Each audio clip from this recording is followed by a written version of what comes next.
So I don't think we're gonna get to finish potting up our bougainvillea because it's sitting out there in all the rain. Ah!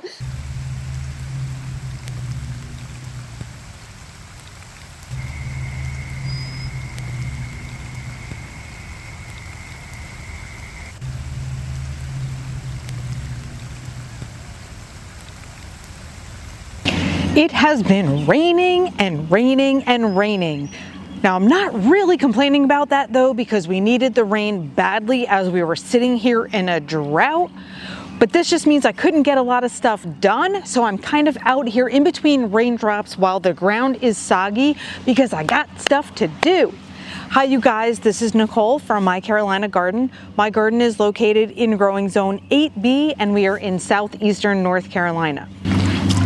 My ground is absolutely saturated. We do not even have time for the water to soak in everywhere because the raindrops keep coming down and it's been days at this point. But there's no way that I'm the only one who likes to plant after it's rained or when it's raining. Am I? The ground is soft, things are easy to dig out, new things are easy to put in, and why not let Mother Nature do the watering in of my new plants? While I was sitting indoors just watching it get soaked outside, there were a couple of things that were running through my head that I really wanted to do. I have some potted plants that I had purchased that were never put into the ground that I thought, oh, maybe I could just run outside in between these drops and get them into the ground and let them just start soaking in with the rain. One of my problem areas is this garden bed right here. After the very early spring goes away and all of my creeping phlox that's down here loses its color, I don't have a lot of color in this area. Now you can see I have some evening primrose in yellow that's right there. And I have some dianthus that's underneath my crepe myrtle tree, but besides those two things, I really am lacking color. So I thought maybe I can try some of that coleus since I had extra for now until I get my coleus wall going or something else. Maybe I could try some coleus over here since it can tolerate some sun, and I'm gonna tuck it back a little bit. It'll give me beautiful colorful foliage and it is not in a full sun location. So that's one thing I want to do. Here's another. I have two of these flowers. These are the Blazing Sunset Chilean Avens.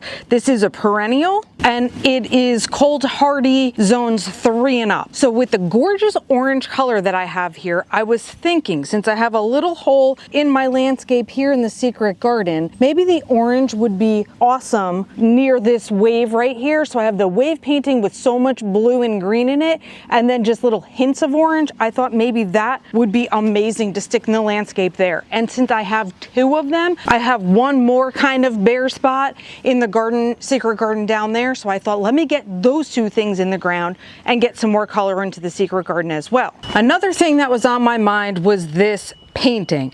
Now I had painted this hibiscus at the same time I actually did that wave painting, but I never really liked this one. There's certain parts of it that I like, but largely it wasn't my favorite overall. Now it was also done in acrylic paint on plywood and it has also been sealed, but I kind of just had it stored in my garage because I didn't want to hang it on a fence because I didn't love it. But I thought about this. What if during these rainy days, I could ask my husband to maybe help me to kind of cut this painting apart. So like the center of the hibiscus, I actually like the way that that detail came out. And there are a couple other little really like colorful washes that I also like. I'm wondering if I could cut this up and have maybe multiple, let's say 11 by 14 or so pieces that I could put into my shade garden that I'm building behind my shed. Maybe I can make some sort of a gallery wall, for lack of a better word, or maybe I could just use 2 or 3 pieces of this that I could hang in multiple places with other decor as well. I don't really want this whole painting to go to waste, but like I said, at the same time, it's not 100% my style. It was like an experiment that I tried that I just didn't love the way it came out. So this is something else that I'm thinking about. So this was the mix of coleus that I got, and this is what I had left after I made that window box in my shade garden. So I have a very nice mix of colors that are in here. So I kind of wanted to just pop them in around that space. And this will be my first time having coleus actually inside my ground. Now again, I don't think I'm the only person who wants to plant while it's like raining or just freshly rained, right? It does make things easier, doesn't it? Maybe with clay soil it doesn't. Interesting, I don't actually know.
So basically what I anticipate happening is I have the red cordyline that's right here. That does come back as perennial, and it is starting its leaf growth, obviously. Even though it doesn't have much size on it right now, it will get much bigger. So if this red is coming here, then these kind of red tones in varying shades will go down that way. So I feel very good about it. This evening primrose in yellow is only a spring bloomer, so that is not going to stay. A-okay with me. Over here I have all sorts of lilies. Those are all summer bloomers. So in just a very short amount of time, I should end up having a lot of color in this area. I actually came up with a better spot for both of these orange babies, so follow me this way.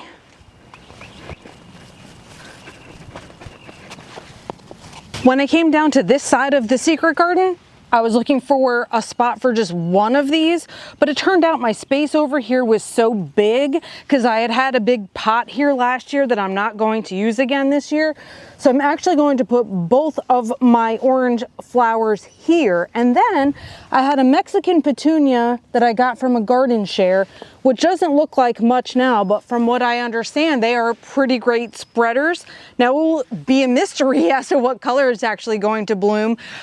I've seen them mostly in purple, so kind of fingers crossed that it's going to be a purple flower, because I think the purple and the orange are going to be amazing together. And then I had this little Moses in the cradle or oyster plant potted up just simply for the winter, waiting for me to go somewhere else. So he's back outside now. So I think I'm actually going to even take him out of the pot and put him into the ground also, just to ensure I definitely get some purple over there. Otherwise, the Mexican petunia could either be pink or white besides the purple shades.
interesting. Came out just looking around, seeing how the garden was doing with all this rain, and all of a sudden I see a white mandevilla flower inside this sea that was always like reddish pink. It was really a nice surprise, although I really thought this was one of the ones that I overwintered from the waterfall last year. Maybe it was one that I overwintered from something else. Either that or I don't know what is happening, but this was just a really cool surprise. Well, it seems my planting session has come to an end, at least temporarily, because here comes the raindrops again, and my priority here is my camera. I love to make videos, but I gotta save the camera. So I'm heading back in for now, and we'll see where we can pick up again shortly. All right, let's give it one more try. So right now I am standing in front of my bougainvillea plant. And if you've seen any of my previous videos, whether they're garden tours or even greenhouse chats over the winter, you have seen this baby show up at the start of the secret garden here, inside the greenhouse, just showing off its beautiful blooms. I love this plant, and I have something so awesome and exciting to show you right now. For Mother's Day, I got 2 new bougainvillea plants from my kids, and these are going to bloom purple. There are not that many blooms on here right now, but hopefully you can at least see this guy right here. Here's why this is so special. Not only did my kids give me these plants, but because I don't see them everywhere around here. Now, in some of the warmer climates where these guys grow as perennial, like in Florida, just for an example, people have them in the ground. They make gorgeous, stunning plants that grow up trellises and the sides of buildings and all sorts of things like that. I don't have them in my ground here personally, and I'm not even willing to take the chance with these guys. If I'm honest, I'm going to pot these up. But when I go into the garden center, bougainvillea is very few and far between. So to receive these guys as gifts and for the purple blooms, so obviously it is not something you've seen in my garden before, I would have shown you, it was just super, super special. So these guys are from Walmart. I don't know if all Walmarts carry them or not. I'm not sure how it goes, but it's a $30 plant. It comes on a trellis like this, which my other one did as well. And each of these are going into separate pots. I am so thrilled about this. And let me show you the pots that I have to go with them.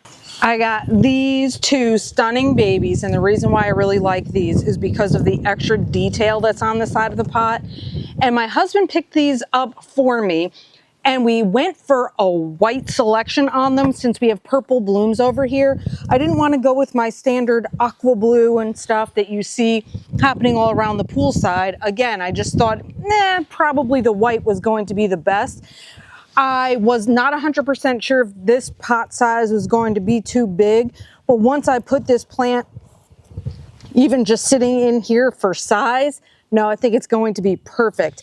I will use a pot like this, turned upside down at the bottom here, just to fill up some more space, then put my potting soil in, and then plant these guys right in there. I don't think I'm going to underplant with anything on them. I just want to get these guys into their new pots.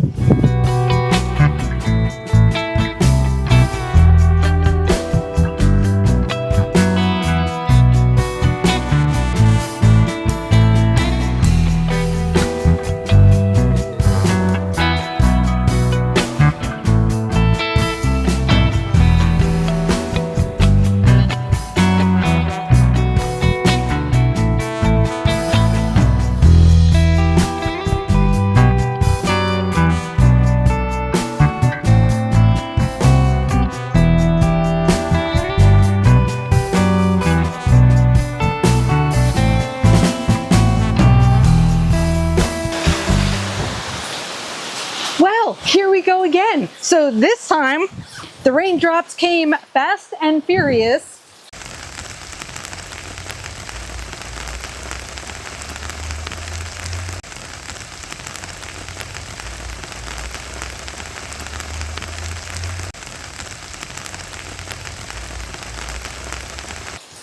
So I don't think we're going to get to finish potting up our bougainvillea because it's sitting out there in all the rain. Ah!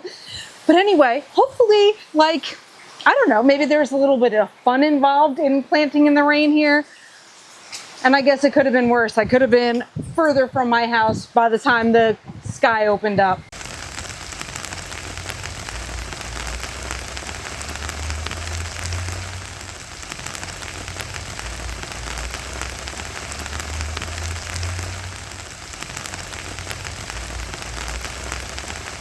I appreciate you being part of my gardening journey and like experiencing these things with me and talking about the good and the bad and all the crazy with gardening and Mother Nature and soil and bugs and all the things we run into all the time. Please subscribe if you haven't already, and definitely follow me on social media because I post things there much more real time than I'm able to do here on YouTube. Oh my goodness. Well, until next time, you guys, happy planting.